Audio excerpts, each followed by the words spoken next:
Every day, millions of Kenyans walk into shops, kiosks, supermarkets, among other selling points, reaching for bright and colorful packages. But beneath the appealing products, what are Kenyans really putting into their bodies? Mimi siangaliangi. Kenya mimi naangalianga nikiingia kwa supermarket au kwa duka. Mimi naangalia tu price yenye inauzwa.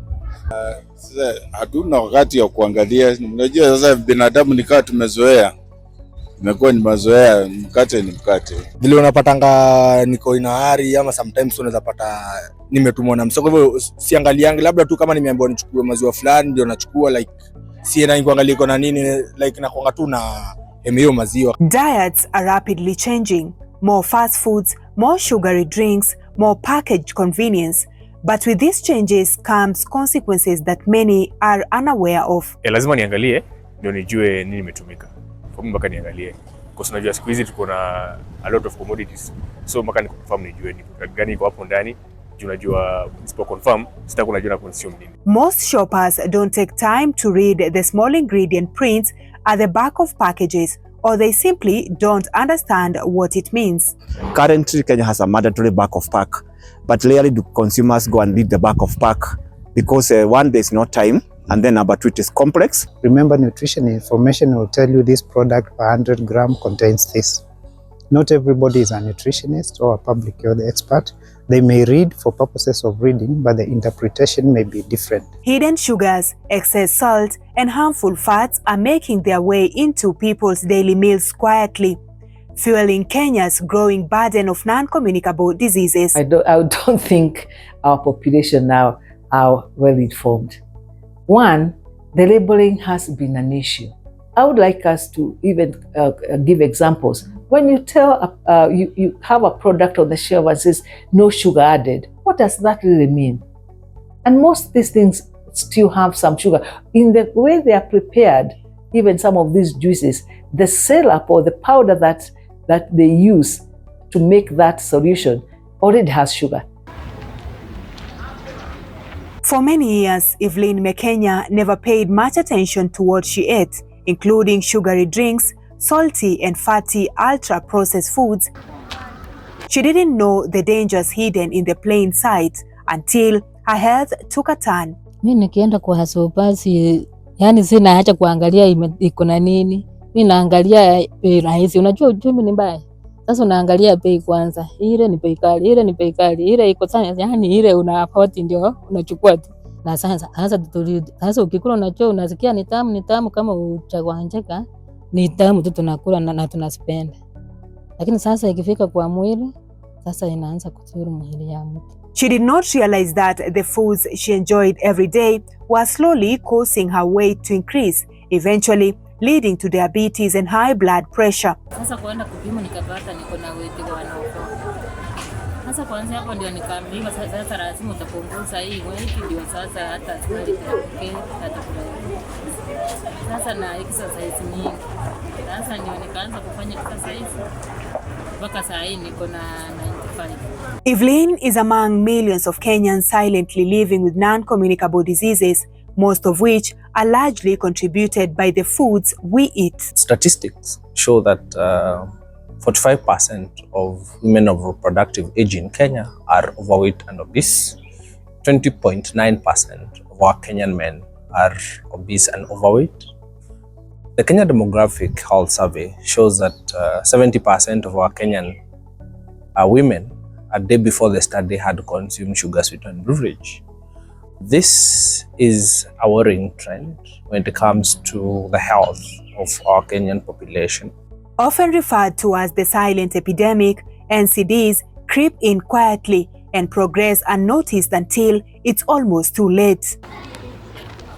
Globally, non-communicable diseases claim more than 41 million lives every year, accounting for 3 in every 4 deaths. In Kenya, non-communicable diseases are responsible for 41% of all deaths and over half of all hospital admissions. And this is what these statistics show us. It means that we need to pause and take a moment to halt and deal with non-communicable disease in Kenya. because if we do not deal with this worrying trend, then it means that we shall have issues with non-communicable disease as a nation. Diabetes, high blood pressure, cancers, obesity, among other diseases, are now a daily reality in Kenyan homes, many of whom have no idea what they are consuming because they simply can't tell what's in their food. We really don't want patients to come to hospital. For chronic ill health, we want to keep them away from admissions. And this can be done if they really eat healthier. Most Kenyans are unaware of the hidden sugars, salts, and unhealthy fats lacking in the processed foods they consume every day. Yet, according to experts, this can be changed through clear, easy-to-understand food labels that guide healthier choices. One such tool is front-of-pack nutrition labeling, or FOPNL, a system Kenya is now working to introduce. For us to regulate this market, we need to come up with policies and regulations. And the first regulation is what we are calling the front-of-pack labeling. This particular intervention is going to help the consumers to make quick and easy choice of their foods, especially the packaged foods. What we have currently is the back of pack labeling, the one that gives you the nutrition component and the ingredients of certain foods. FOPNL is a simple tool that places clear nutrition warning labels on the front of packaged food, not buried in fine print at the back of pack. It helps shoppers make quick informed choices. We have the responsibility of ensuring the compliance to the Constitution. It's a constitutional requirement that consumers have a right for the right information to make informed decision about the product they procure. And this decision is in all aspects, in terms of food safety, in terms of food quality, as well as labeling. So when we talk of labeling, it is our responsibility to ensure that the information provided to consumers is factual and correct. Countries like Chile, Peru, and Argentina are already using warning labels to protect their citizens. Kenya is now taking steps to join them. Countries like Brazil and Chile, what they were able to do is that they implemented it and it worked and was able to reduce, for example, overweight, obesity in the population, which is a good investment because the amount of money that the government of Kenya loses, according to the STEP survey of 2015, is around 230 billion Kenyan shillings because of non-communicable diseases. From government bodies to health professionals, researchers, and consumer advocates, the message is clear. Kenyans deserve to know what's in their foods. We need to project some specific information to consumers. In this case now, the front of the pack nutrition labeling, where we want to provide a supplementary information to facilitate understanding of the nutrition labeling to the consumers. Hiyo itasaidia juu kuna mwingine kama mimi sitaki sukari na sijui yenye iko sukari nyingi na yenye haina. Sasa wakinini hivyo watofautishe kitu, utajua hii ni mbaya kwako na hii ni mzuri kwako, unanunua hiyo. So mimi naweza kuwa good idea wewe utapata pia watakuwa aware, itakuwa kati the issue of sugar. Unapata most of the people they consume a lot of sugar, we don't know it. So mimi naona itakuwa best way because waki-stimulate na iwork vizuri, tutakuwa na generation itakuwa smart na pia tutakuwa tumecut cost ya mambo ya obesity, mambo ya easy junk food. So mimi naona it's a good way. Like itasaidia tu watu wengi kama wale watu waangaliangi, kama wale watu wako na magonjwa mbalimbali watakuwa wanajua wanafaa watumie bidhaa gani na time gani ama yenye inawafaa ni gani, kuliko wachukue kitu yenye inaweza kuleta intirafu hapo mbele ama iwalete shida. Itasaidia kupunguza magonjwa. Magonjwa yako mengi sasa. Sababu unapata mtu ana diabetes, ana sijui nini, sukari mingi mwili. Hatujui zinatokea wapi. Pengine hizo chakula tunakula ndio zinaleta hii shida yote. According to the Ministry of Health and the Kenya Bureau of Standards, front-of-pack nutrition labeling isn't about taking choices away. It's about empowering people to make informed ones. We are not in any competition. We are all of us focused on ensuring we are all safe and receiving quality food. Any effort that is done by the government is for the good of the population and the good of their business as well. Because at the end of the day, we need a healthy population.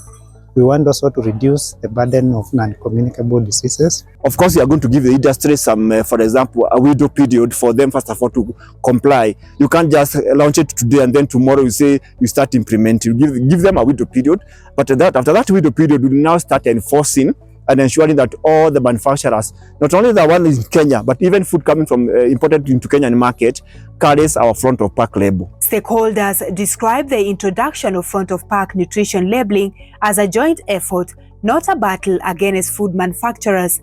The Ministry of Health and the Kenya Bureau of Standards, researchers, academia, professional associations, consumer advocates, civil society, and industry players are all working together to ensure a smooth, inclusive rollout. The first thing, from the point of law, they are supposed to comply with the law. So there is an enforcement bit of it in terms of compliance. But as an institution, to ensure that we have good conformity, we also collaborate with them in terms of training them to understand and interpret the standards or the laws in the same way that we do, so that then we avoid unnecessary conflicts.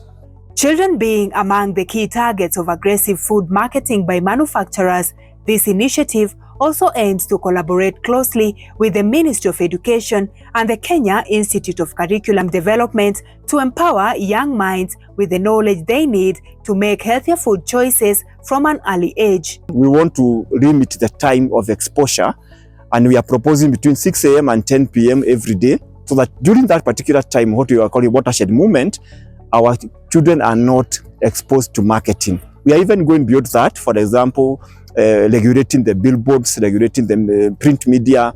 And education will also mean that the government needs to do something. That is basically a restriction of marketing of unhealthier food options to children in Kenya. So we want even our KICD, our Kenya Institute of Curriculum Development, to look into our books so that these books don't market unhealthy foods as examples in class or as examples that are been by our teachers. With the introduction of front-of-pack nutrition labeling, Kenyans like Evelyn, who lives with hypertension and diabetes, and millions of others who are at risk of developing NCDs will finally be empowered to make informed food choices at a glance. For the manufacturers, I would really urge them, this front pack labeling is so key, because that's what's visible, that's what hits the eye when you go to see and you see a product, you say, that's 10 grams of sugar, this is so much fat.